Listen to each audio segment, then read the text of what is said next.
இலங்கையில் இருந்து விமானம் மூலம் சென்னை கொண்டுவரப்பட்டது இளையராஜா மகள் பவதாரணியின் உடல். தியாகராய நகரில் உள்ள இளையராஜாவின் இல்லத்தில் வைக்கப்பட்டுள்ள உடலுக்கு திரை உலகினர் அஞ்சலி.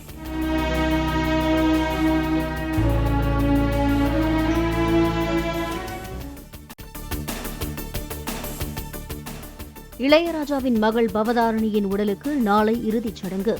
சொந்த ஊரான தேனி மாவட்டம் பண்ணைபுரத்தில் நல்லடக்கம் செய்ய ஏற்பாடு. இளையராஜா மகள் பவதாரணி மறைவுக்கு நடிகர் ரஜினிகாந்த் இரங்கல். நாளை இளையராஜா குடும்பத்தினரை நேரில் சந்திக்க இருப்பதாக பேட்டி. டெல்லி கடமை பாதையில் தேசிய கொடியை பறக்கச் செய்தார் குடியரசுத் தலைவர் திரௌபதி முர்மு. தேசிய கீதம் இசைக்க 21 பீரங்கி குண்டுகள் முழங்க மூவர்ண கொடிக்கு மரியாதை. குடியரசுத் தலைவர் மாளிகையில் இருந்து கடமை பாதைக்கு பாரம்பரிய முறைப்படி குதிரை பூட்டிய சேரட் வண்டியில் அழைத்து வரப்பட்ட Draupadi Murmu.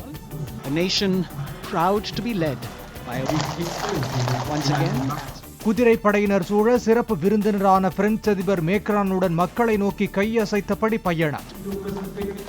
President Macron and President Murmu, the joyous crowds. தேசத்துக்காக இன்னுயிர் ஈந்த ராணுவ வீரர்களுக்கு டெல்லி அமர் ஜவான் ஜோதியில் பிரதமர் மோடி மரியாதை. ராணுவ தளபதிகளுடன் சென்று மலர் வளையம் வைத்து மௌன அஞ்சலி. முதன்முறையாக 112 பெண்கள் அடங்கிய இசைக்குழுவினருடன் துவங்கிய குடியரசு தின அணிவகுப்பு.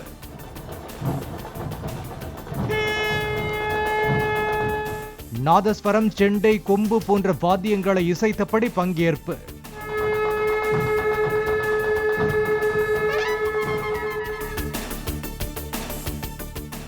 நாட்டின் மிக பழமையான மெட்ராஸ் ரெஜிமெண்ட் படைப்பிரிவுடன் தொடங்கியது வீரர்களின் அணிவகுப்பு.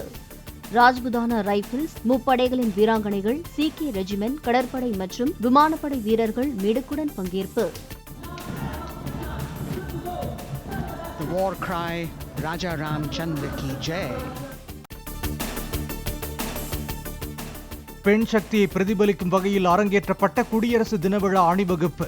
கடமை பாதையில் மிடுக்குடன் நடைபோட்ட பல்வேறு படைப்பிரிவுகளைச் சேர்ந்த வீராங்கனைகள். 44 officers of the military nursing service.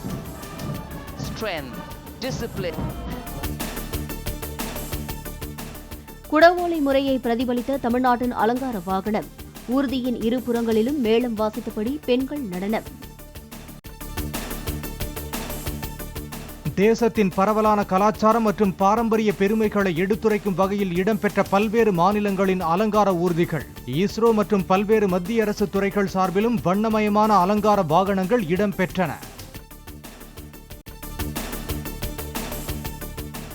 பார்வையாளர்களை வியக்க வைத்த மோட்டார் சைக்கிள் வீராங்கனைகளின் சாகசங்கள். முழுக்க முழுக்க பெண்கள் பங்கேற்று விதவிதமான சாகசங்களை நிகழ்த்தி காட்டினர்.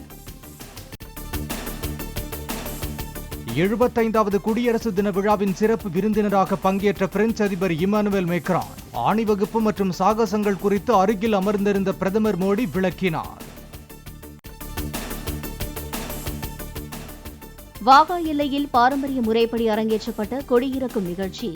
மிடுக்குடன் நடைபோட்டு தேசிய கொடியை இறக்கி மடக்கிய எல்லை வீரர்கள். 75வது குடியரசு தின விழாவை ஒட்டி சென்னையில் தேசிய கொடியை பறக்கவிட்டார் ஆளுநர் RN ரவி. முதலமைச்சர் உள்ளிட்டோர் பங்கேற்பு. ஹெலிகாப்டர் மூலம் மலர்கள் தூவி தேசிய கொடிக்கு மரியாதை.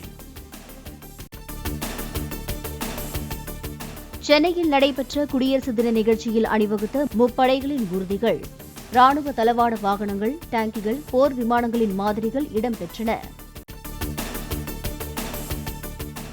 சென்னை குடியரசு தின விழாவில் களை கட்டிய தமிழக கிராமிய கலை நிகழ்ச்சிகள். கர்நாடகா, ஒடிஷா, மணிப்பூர் மாநில நடனங்களும் அரங்கேற்றம்.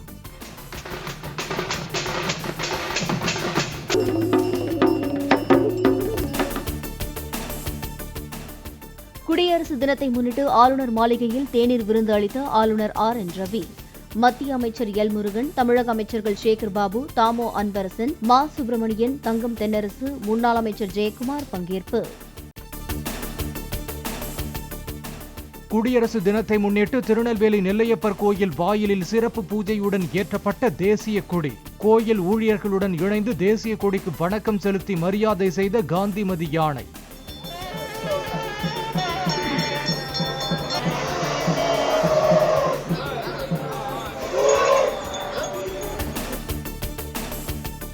திமுக ஆட்சியில் விலைவாசி விண்ணை முட்டும் அளவு உயர்ந்துள்ளதாக எடப்பாடி பழனிசாமி குற்றச்சாட்டு. தொழில் நலிவடைந்து விட்டதால் தனிநபர் வருவாய் குறைந்து விட்டதாகவும் பேச்சு. கடுமையான விலை உயர்வு 40% உயர்ந்து போச்சு. ஆனா வருமானம் குறைஞ்சு போச்சு. அது மட்டும் இல்லாம நகர்ப்புறத்திலே கடுமையான உயர்வு, வீட்டு வரி உயர்வு, கடை வரி உயர்வு, மின்கட்டணம் 52% உயர்வு. எப்படி மக்கள் தாக்கு பிடிக்க முடியும்? ஆக இன்றைக்கு தொழிலும் சீரழிந்து விட்டது. விவசாயமும் இன்றைக்கு படுபாதாளத்துக்கு போய்விட்டது. ஆக மக்கள் பிழைக்க முடியாத நிலைக்கு இந்த ஆட்சியில் தள்ளப்பட்டது என்பதுதான் யதார்த்த உண்மை. சீட்டுக்கட்டு போன்ற இந்தியா கூட்டணியை ஒவ்வொரு முறை குலுக்கும் பொழுதும் ஜோக்கர் போல ஒரு கட்சி வெளியேறுவதாக அண்ணாமலை விமர்சனம். பிரதமர் மோடியை வீழ்த்த வேண்டும் என்ற காரணத்திற்காக சேர்ந்தால் இந்த நிலைதான் ஏற்படும் என்றும் கருத்து.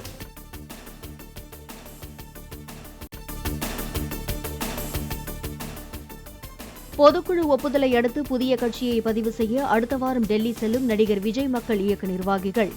தமிழக அரசியல் பிரமுகர்கள் மற்றும் தொழிலதிபர்களை விரைவில் விஜய் சந்திக்கவும் திட்டம்.